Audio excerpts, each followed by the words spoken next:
A few weeks ago, my dad was in town. You remember that? We had picked up a pizza. Doesn't matter where from. It was Pizza Hut. All right? I threw up later that night. Different story. Don't get the mushrooms at Pizza Hut. Okay. So we picked up a pizza, and we're driving on our way back to the house. And we were driving my 2001 Chevy pickup truck, my tan truck. You've probably seen it before. We were actually pulling out of the exit of Dove Creek. So over there, right? That's where the Dove Creek area is. Mod Pizza, Chipotle, Nothing Bundt Cakes, right? That little area. I just feel worse saying that. So, but that was the shopping center. We were exiting that area, waiting for a spot in the traffic. You know, you try to pull to the right, get on the frontage road so that you can get on 1604. It's kind of a quick change. So we were at that spot, waiting, looking to the left, trying to turn right. And so as our eyes are looking left to check the oncoming traffic, boom, pop, rear-ended, pretty hard too. Someone slammed into the back of us. Now, neither of us were hurt, so we pulled over to the side. You know, the adrenaline you just got to get the adrenaline out for a second. We pulled over to the side of the road. The gentleman pulled behind us to assess the damage and to speak to each other about what just happened. So he was a nice young man.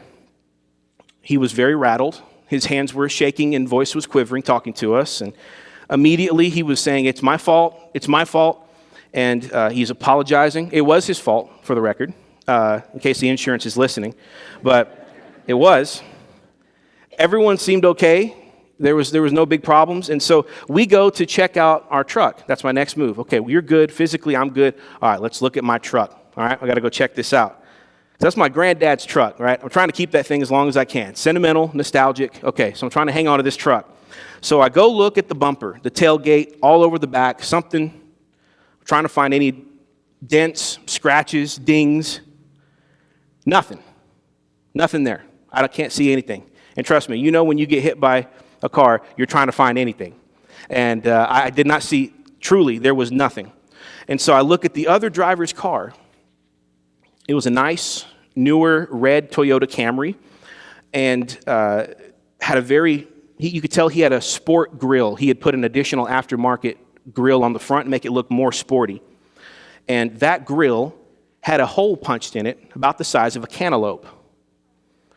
It then dawned on me what happened. He rammed into my steel frame for the trailer hitch. Now, we both agreed it was his fault. I had no damage, so we shook hands and went our separate ways. That's the end of that story. What's the connection, though, to what I'm talking about today? My truck reminded me a lot of God that day, and that Camry reminded me a lot of man that day. Here's how. If we ram into God in rebellion, thinking that we're going to get him to move from his position, we are the ones who get hurt, and he's the one who remains unmoved. Here's the thing. Nothing you can do will change what God has said. You can say, "God, you need to change with the times." Be affirming of these things and really love people. But guess what? You will keep saying that while God's trailer hitch tears a hole through your grill.